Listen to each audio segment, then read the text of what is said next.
This is Heliox, where evidence meets empathy. Independent, moderated, timely, deep, gentle, clinical, global, and community conversations about things that matter.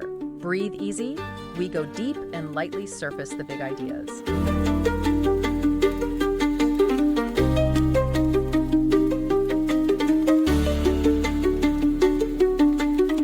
I really want you to picture a scene in your head right now. Like, really put yourself there. Okay, I'm ready. Imagine the crunch of gravel underfoot as you walk through this towering wooden gate. You are standing in the middle of a massive festival in the heart of Tokyo.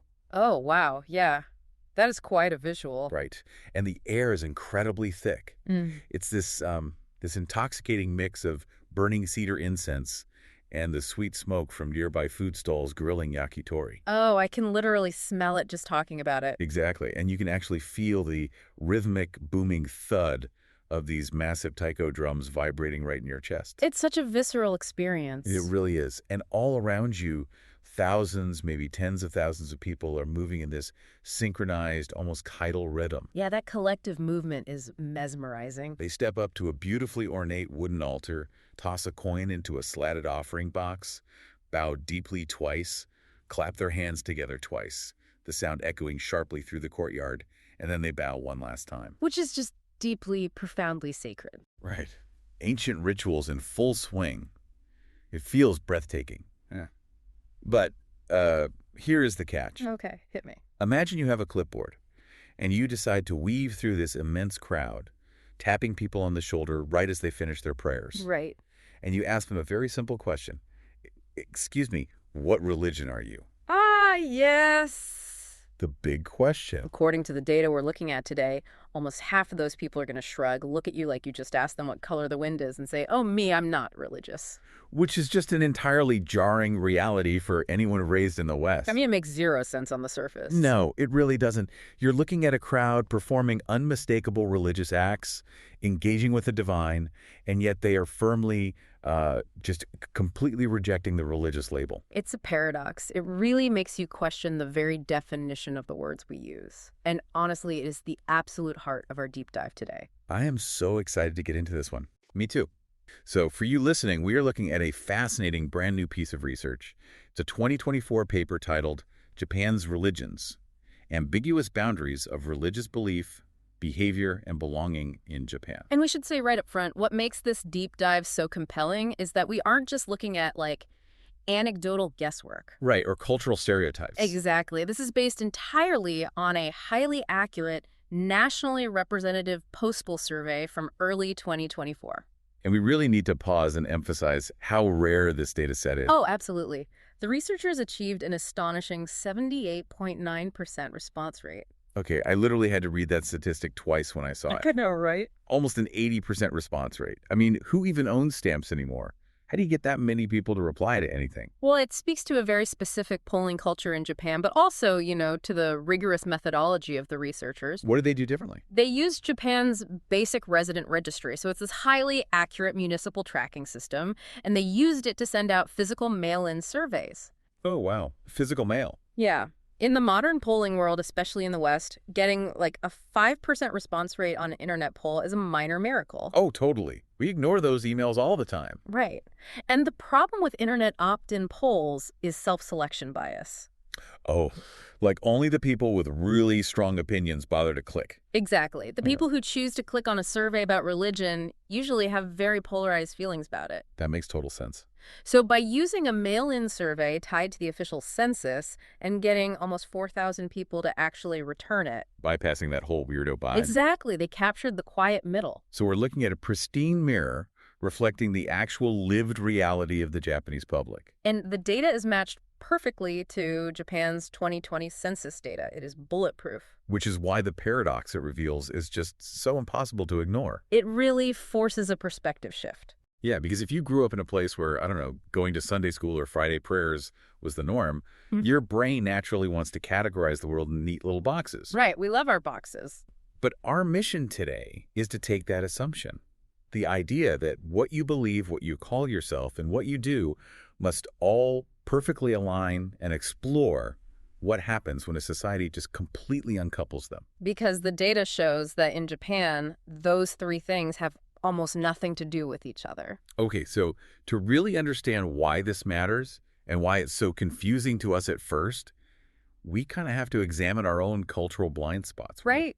We do. In the West, particularly in societies shaped by Abrahamic traditions, so Christianity, Judaism, Islam, Right. we've constructed a very specific, tightly bound concept of what religion is. Think of it as a three-legged stool. Ooh, I like a good analogy. What are the legs? First, you have doctrinal belief. Okay, like the rules. Yeah, you mentally assent to a specific set of theological rules. Like there is one God, or these are the sacred texts, or this is exactly what happens when you die. Right, the textbook stuff. Second, you have institutional belonging. So joining the club. Exactly. You are a recognized member of a specific organization, a church, a mosque, a synagogue. Your name is on a registry somewhere. Okay. Belief, belonging. What's the third? Third is ritual behavior. You pray, you fast, you take communion, you attend services. Right, so it's a package deal. It's absolutely a package deal. We expect those three dimensions to cohere perfectly. Yeah, because if you don't believe the doctrine, you don't join the club. Yeah. And if you aren't in the club, you definitely don't do the rituals. Precisely. If you meet someone in New York who says, I do not believe in God, and I'm not a Christian, but I go to Mass every Sunday and take communion. You'd think they were pulling your leg. Right. You'd think they were either deeply confused or conducting some weird performance art. But when you look at East Asia, and Japan specifically, that neat little three-legged stool is dismantled. The legs are just scattered everywhere. Exactly. The boundaries are entirely ambiguous. You can have the rituals without the belief. Wow. Or the belonging without the doctrine. It completely forces us to ask, what actually is religion if it doesn't require any of the things we assume it does? Okay, let's actually look at this massive disconnect because the numbers from the survey are just wild. The numbers are fascinating. So they asked people about their religious identity. Over 40% of the respondents describe themselves as unaffiliated or non-religious. Which is a huge chunk of the population. It is. To break that down, you had 8.3% identifying explicitly as atheist, and then a massive 31.7% selecting the option neither atheist nor religious believer. And that is such a fascinating middle ground. It really is. What does that even mean? They're basically saying, I'm not an active participant in faith, but I'm also not taking this hardline militant atheist stance. Just, count me out of the category entirely. Right. Almost half the country is just waving off the religion question. But then the survey asked these exact same people about their participation in major national rituals. And here is where it gets good. Yes. Let's look at Hatsumode. For anyone listening who's unfamiliar, this is the traditional New Year's visit to a Shinto shrine or a Buddhist temple. It's arguably the biggest holiday event in Japan. Millions of people go out in the first few days of January. They pray for good health, buy protective amulets, pay their respects. And it is intensely spiritual in its origin and its mechanics. Intensely. But when you look at that no religion group, the people who just opted out of the religion question, a staggering 84% of them participate in Hatsumode. Let that sink in. 84% of people who say they have no religion are actively going to a sacred site to do a religious rite. And it doesn't stop at New Year's. Look at Obon, the summer ancestor rites. Oh, Obon is a great example. It's this deeply poignant time in August where families believe the spirits of their dead ancestors actually return to the earthly realm to visit them. They light paper lanterns to guide the spirits home. They make food offerings at household altars. They clean the grave. It is, by every Western definition, highly supernatural. Absolutely. Yeah. And yet 53% of that no religion group participates. Yeah. They are literally leaving out snacks for ghosts. But if you ask them if they're religious, they're like, nope.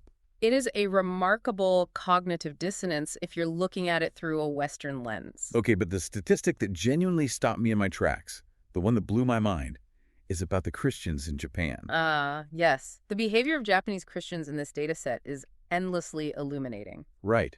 Because Christians make up a tiny minority in Japan. It's roughly 3.2% of the sample in this survey. A very small group. And these are people who have actively chosen to identify with an exclusive monotheistic faith, like a faith that famously has a first commandment explicitly forbidding the worship of other gods. Very strict rules on that. Very strict. Yeah. And yet the survey found that 91% of Japanese Christians also do the New Year's shrine visit. 91%. It's incredible. The overwhelming majority of individuals who identify with a strict monotheistic religion are walking right into a Shinto shrine or Buddhist temple. Stepping right up to the altar of a different deity. Exactly, and participating in the rites alongside everyone else. Okay, I have to jump in here and try to make sense of this because my immediate instinct is to look for a Western parallel, you know? Sure, that's natural. Is this just the Japanese equivalent of, like, an atheist in America putting up a Christmas tree? Oh, that's an interesting comparison. You know the drill. You buy a pine tree, you put some shiny glass ornaments on it, maybe you watch a claymation special. Right. You aren't doing it because you deeply believe in the Immaculate Conception. You're doing it because it's December, it smells like pine, and it's cozy. Yeah, it's festive. So is that what Hatsumidi is? Are they just going for the street food and the vibes? Well, it is the most natural comparison to make, and it certainly captures a small part of the motivation, Yeah. but it actually falls fundamentally short of what is really happening. How so? An atheist putting up a Christmas tree in the West is engaging in a highly secularized, commodified cultural practice. Right, it's just capitalism at this point. Exactly. Yeah. The religious meaning has been completely hollowed out. But what is happening in Japan is a phenomenon that goes far deeper. It is a culturally embedded religiosity. Culturally embedded. Yes. The spiritual meaning hasn't been hollowed out. It has just been decoupled from the requirement of exclusive institutional membership. Okay, wait, break that down for me. How is leaving food for an ancestor during Obon different from an atheist leaving cookies out for Santa Claus? Because the person leaving food for the ancestor often genuinely entertains the metaphysical reality of that ancestor's presence. Oh, wow. Or at least they feel a profound spiritual duty to their memory that transcends just mere holiday cheer. So they aren't treating it as a joke or a fairy tale. Not at all. And to understand how you can have deep spiritual practice without the label of religion, we have to pull back and look at the historical context the paper lays out. Yes, let's do it. Where does this disconnect actually start? It starts with the fact that Japan's religious landscape was never built on the idea of exclusive competing truth claims. Okay. Historically, before the modern era, the landscape was this incredibly fluid, syncretic blend. You had indigenous folk beliefs and Shinto, which is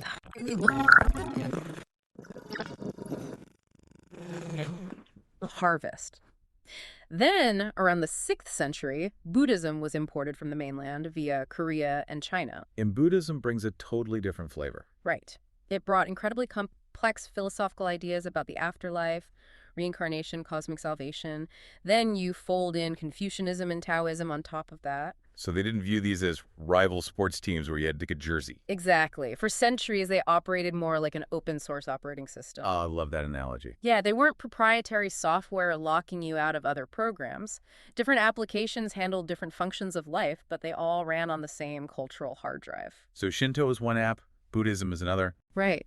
Shinto handled the daily life operating system, births, marriages, the harvest. Buddhism handled the afterlife operating system, funerals, memorializing the dead. That is so practical. It is. They were so blended that temples and shrines were often literally the same physical complex. This was known as Shinbutsu Shugu, the syncretism of kami and Buddhas. Okay, I can totally visualize that. It's a shared, pragmatic toolkit. You use whatever tool fits the spiritual task at hand. But obviously, something changed. Something massive changed. In the late 19th century, during the Meiji Restoration, Japan was facing an existential threat. From the West, right. Exactly. Western powers were expanding, colonizing much of Asia, and the newly restored imperial government realized they needed to modernize rapidly to avoid being conquered. So they needed to unify the country. Yes. They needed a unified, singular national identity to bind the country together, much like the nation-states of Europe. So they looked at this beautifully messy, open-source spiritual ecosystem and decided they needed to clean it up. They didn't just clean it up, they forcibly engineered it.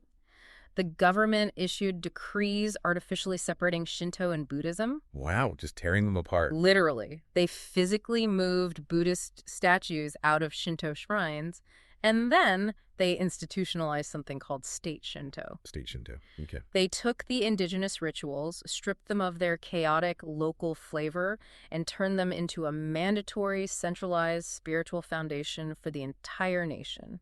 Centered on the emperor. Entirely centered on the divine lineage of the emperor. Wow. So they took a decentralized folk practice and basically weaponized it into a nationalistic religion. Exactly. Participating in state Shinto was no longer seen as a personal religious choice. The government explicitly defined it as a civic duty, A form of patriotism. a supreme form of patriotism, and it became deeply interwoven with Japanese nationalism, militarism, and ultimately the devastating mobilization for World War II. Right, which all culminates in 1945 with Japan's defeat, the atomic bombings, and just total societal devastation. Yes. And the aftermath of that defeat is the crucible that forged the modern Japanese attitude toward religion. What happened during the occupation? During the U.S.-led occupation, state Shinto was completely dismantled. The emperor was forced to renounce his divine status. Right. The new constitution, which was heavily influenced by American democratic ideals, enshrined total religious freedom and a rigid, unyielding separation of church and state. So public education became intensely secular. Absolutely. So if we trace this timeline, it's wild. You have this incredibly deep ancient river of blended spiritual traditions. Right. Then the Meiji government builds a massive dam, corrals all that water, and uses it to power a century of militaristic nationalism. That's a great way to put it. Then that dam is violently blown up in 1945. The river is released back into the culture, but now the water itself carries this deep, lingering trauma. Yes. Everyone is profoundly suspicious of any institution or government trying to organize it or put a label on it. Right, because look what happened last time. Exactly. Because of that specific traumatic history, formal, institutional, religious affiliation became something you viewed with extreme skepticism. It was best kept private. But the rituals survived. Yes. The rituals themselves, the visits to the shrine, the honoring of the ancestors, they reverted to being just what Japanese people do. They shed the nationalistic baggage. Exactly. They went back to being social obligations, familial duties, and ways to maintain harmony in your local community. So when a Japanese person who identifies as non-religious goes to a shrine for the new year, they aren't treating it as an empty, secular Christmas tree. No, not at all. They might genuinely pray for health or feel a sense of awe standing before the architecture. But they refuse to view that action as a declaration of personal, dogmatic faith. Exactly. They view it as a cultural and community obligation. To claim it as a religion would feel like taking a completely normal social interaction and suddenly turning it into a legally binding contract. Okay, this makes so much sense. The history completely recontextualizes those wild statistics. It really does. But it raises another question. If doing a profound religious ritual doesn't make you a member of that religion, then how do people in Japan actually define what religion they do belong to? Right, for those who do claim one. Yeah, because the survey didn't just ask about the knowns, it asked people who did claim a religion. And this leads us to what I like to call the bizarre math of overlapping identities. Oh, the math in this study. It is where the Western concept of mutually exclusive categories truly falls apart. It just short-circuits the calculator. It totally does. Huh. So looking at the totals from the respondents who did claim an affiliation, 53.4% of the country identified as Buddhist. Oh, okay. 13.0% identified as Shinto. There were smaller single-digit percentages for folk religion, Confucianism, Taoism, and Christianity. Right. And I should note, the survey explicitly allowed respondents to select multiple choices for their religious identity. Which was a vital methodological choice by the researchers. If you force people in Japan into a single box, you artificially skew the data. Because you're forcing them to choose between, like, their mother's funeral and their neighborhood's festival. Exactly. And thank goodness they allowed multiple choices, because when you look at the overlap, it is staggering. It really is. The paper isolated the people who identified as Shinto. Out of that group, 78% also selected Buddhism. 78%. And remember the Christians we talked about earlier, the ones doing the New Year's shrine visits. Yes, the 91%. Nearly half of them, 49.6% of Japanese Christians, also selected an East Asian religious identity on the survey. It's wild. They literally checked the box for Jesus, and then they kept going down the list and checked the box for Buddha or the local kami. It is the ultimate expression of pluralistic identity. In the West, if you conduct a survey and someone checks both Catholic and Sunni Muslim, the researcher will literally throw out the ballot. They'd assume the person was just trolling them. Right. They'd assume the respondent didn't understand the question. But in Japan, checking multiple boxes is an entirely coherent, logical worldview. How does that even work on a practical level? The reason for this goes back to how affiliation fundamentally operates at the ground level. In Japan, belonging to a religion is very rarely an exclusive club you join through a personal crisis of faith. Okay. It is, more often than not, a family heritage or a residential default. Wait, a residential default, like your religion is decided by your zip code. In a sense, yes. If I move to a new apartment in Kyoto, do I suddenly inherit a new religion? Does the local priest drop off a welcome basket and a membership card?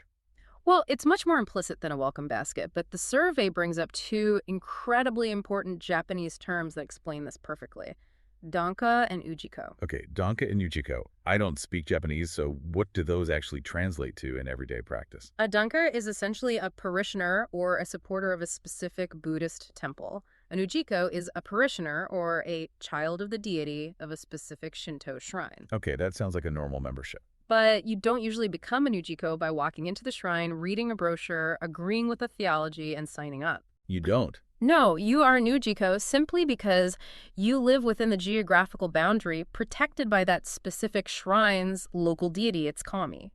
Oh, wow. So it literally is geographically bound. You inherit the affiliation by proximity. Yes. If there is a neighborhood festival, Matsuri, the local shrine organizes it. And as a resident of that neighborhood, you might contribute a small donation or help carry the portable shrine. So you are participating as an Ujiko, a community member, not as a theologian. Exactly. And what about the Buddhist side, the Danka? The danka system has deep historical roots going back to the Edo period. In the 1600s, the Tokugawa shogunate was trying to eradicate Christianity. Okay. So they required every single family in Japan to register with a local Buddhist temple to prove they weren't Christians. Wait, really? So temple affiliation literally started as a mandatory government census requirement? It did. And over centuries, this evolved into a deep familial bond. Today, you are a danka primarily because your family's ancestors are buried at a specific Buddhist temple. Ah, I see. And that temple handles the funerary rites and memorial services for your lineage. That completely reframes the concept of affiliation. It's like being a fan of a local sports team, but infinitely more profound. Right. You're a Yankees fan because you were born in the Bronx and your grandfather took you to the games, not because you independently analyzed the roster statistics and made a rational choice. That is a brilliant way to look at it. And because the roles are entirely separate, the shrine protects the neighborhood, the temple cares for the ancestors, there is zero friction between those two identities. You can be an Ujiko of the shrine down the street and a Danka of the temple across town. Exactly. They serve completely different functions in your life. But here is a fascinating wrinkle in the data. Despite these concepts being so foundational to Japanese culture, very few people actually claim those institutional titles when asked. This is true. The paper notes that from a previous national survey, only 15.9% say they are a Danka, and a tiny 6.1% say they are an Ujiko. So even the people who identify broadly as Buddhist or Shinto aren't formally acknowledging institutional membership. And this points directly to a massive linguistic challenge in sociology. Which is what? We are trying to use Western survey instruments to measure a non-Western reality, which leads us to the linguistic trap of the word religion itself. Yes, the survey versus survey comparison. When I read this part of the paper, it felt like someone turned on a light in a dark room. It is arguably the single most vital insight in the entire study. This is where we learn that minor, seemingly insignificant wording changes in a prompt don't just shift the data by a few points, they create an alternate reality. Let's look at the comparison the authors make. They contrast their 2024 survey with other major global polls. Okay. Take the Japanese General Social Survey, the JGSS. For years, they have asked a very straightforward question. Do you believe in any religion? That sounds pretty standard. When you phrase it exactly that way in Japan, nearly 90% of the respondents say no. They classify as completely non-religious. 90%. Yeah. That would make Japan look like the most aggressively atheist country on the face of the planet. But then, you look at surveys conducted by the Pew Research Center. Pew uses a slightly softer, more neutral phrasing. They ask, what is your religion, if any? Okay, removing the believe in part. Exactly. When you ask it that way, suddenly only about 40% say they are non-religious. That is a 50-point swing based entirely on two words, believe in.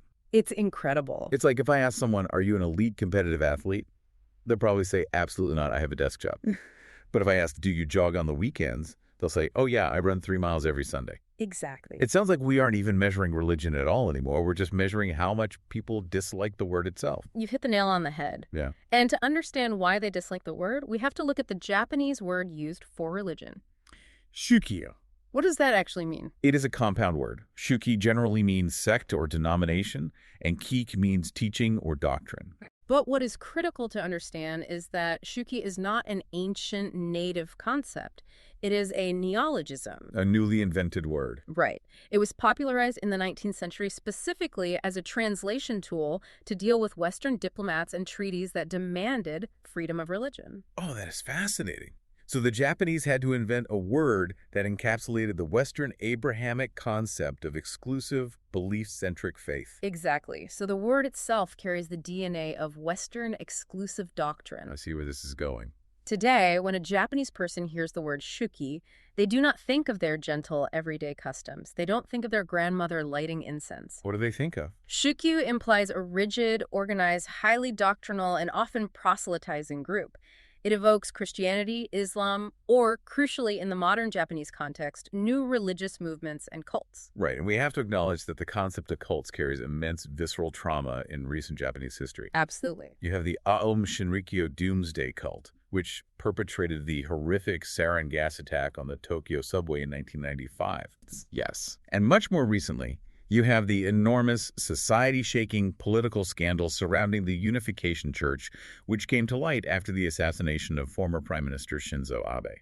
Those events deeply scarred the public consciousness. So Shukyu sounds intense. It sounds demanding. It sounds like you were surrendering your autonomy, your money, and your mind to a strict institution. Precisely. In stark contrast, normal Buddhism and Shinto are viewed as customary. They are ceremonial. They are just the air you breathe to maintain harmony with your neighbors. So when a survey rigidly asks, do you believe in a shuki, the average person instinctively recoils. They think, no, I'm not a fanatic. I'm not in a cult. I just go to the local shrine in January to get a good luck charm for my driver's license. That makes total sense. They hesitate to label their organic, lived cultural practice with such an aggressive, exclusive word. Yes, and it is brilliant how the researchers designed this 2024 survey to systematically sidestep that linguistic landmine. How did they word it? The prompt they used was deliberately carefully phrased. They asked, regardless of what you believe or practice, would you say you are? And then they listed the identities. Oh, wow. Regardless of what you believe or practice. They decoupled identity from both belief and practice right there in the opening sentence. By framing it that way, they gave the respondents permission to answer honestly about their cultural affiliation without feeling like they were signing a binding theological contract or joining a cult. Okay, so if the government blew up the institutional dam after WWII, and people are vehemently rejecting the rigid labels, but they are keeping the rituals, what is actually happening in their heads when they bow at the altar? That is the big question. Are they just going through the motions to appease their grandmother? Or is there a genuine metaphysical belief at play? Like, if you strip away the baggage of the word shukyu, do these non-religious people who are praying at shrines actually believe there is a God listening to them? Which brings us to the metaphysical landscape of the Japanese public. And just like with identity, the boundaries here are beautifully, wonderfully chaotic. I love the chaos. Let's look at it. The researchers asked highly specific questions about the nature of gods and the afterlife, and the answers completely disregard the identity boxes people checked. Okay, let's look at the views on gods first. The survey gave people 4 options: polytheism, monotheism, atheism, and agnosticism. Right. Many gods, one god, no gods, or we can't know. Let's look at the no religion group first. The people who supposedly rejected faith entirely. 24% of them believe in multiple gods or spirits. A quarter of the non-religious population is actively polytheistic. That alone disrupts the Western binary of believer versus non-believer. Right, and another 61% of that non-religious group are agnostic, meaning they are explicitly leaving the door open. They aren't asserting that gods don't exist. They're just saying that the human mind can't know for sure. But again, the Christians steal the show here. They really do. We think of Christianity as the ultimate, unyielding monotheistic faith. Thou shalt have no other gods before me. But among Japanese Christians, 35% identify as agnostic. They aren't entirely sure if God exists. It's fascinating. And 49% of Christians lean polytheistic. Half of the Christians in Japan believe in multiple gods or spirits. It perfectly illustrates how personal, internal belief simply does not have to align with the official doctrinal teachings of the institution you affiliate with. So they can be Christian but still hold East Asian views. Exactly. You can identify strongly with the Christian community, perhaps drawn to its moral framework or its social support systems, while retaining a distinctly East Asian pluralistic cosmology. Now, let me make sure I'm grasping that term. Yeah. When you say pluralistic cosmology, you mean they don't see the spiritual universe as a strict monarchy ruled by one omnipotent God, Right. but more like a crowded, diverse spiritual neighborhood where lots of different entities have different roles. That is exactly it. It is a worldview that accommodates a multitude of forces, spirits, and deities without feeling the need to rank them or exclude them. And it goes the other way, too. Look at the data on the afterlife. The survey asked respondents what happens to the soul after death. What do they find? Well, naturally, 54% of the no-religion groups say there is nothing after death. Mm-hmm. That tracks with our assumptions. Sure. But then you look at the religious groups, 36% of East Asian religion affiliates, people actively claiming an affiliation with Buddhism, a religion that is theoretically obsessed with the afterlife and reincarnation, say there is nothing after death. Wow. And 34% of Christians say there is nothing after death. So you have Christians who believe in many gods but no heaven, and you have entirely non-religious people who don't belong to any church but deeply believe in a multitude of spirits. And we can't forget the fortune-telling. Oh, the fortune-telling is great. The paper includes fortune-telling, like drawing an omikuji paper strip at a shrine to see if you will have good luck in business or love.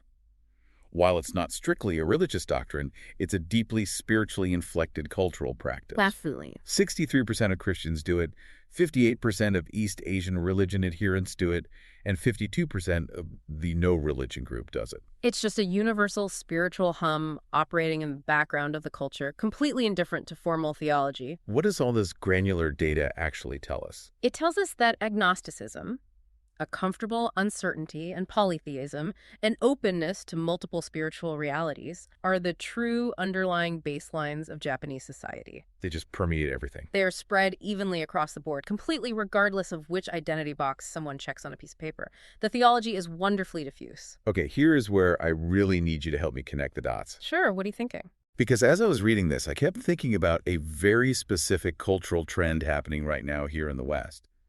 You've probably heard the acronym SBNR. Spiritual, but not religious. Yes, absolutely. It's a huge demographic shift. It is an absolute tidal wave in Europe and North America right now.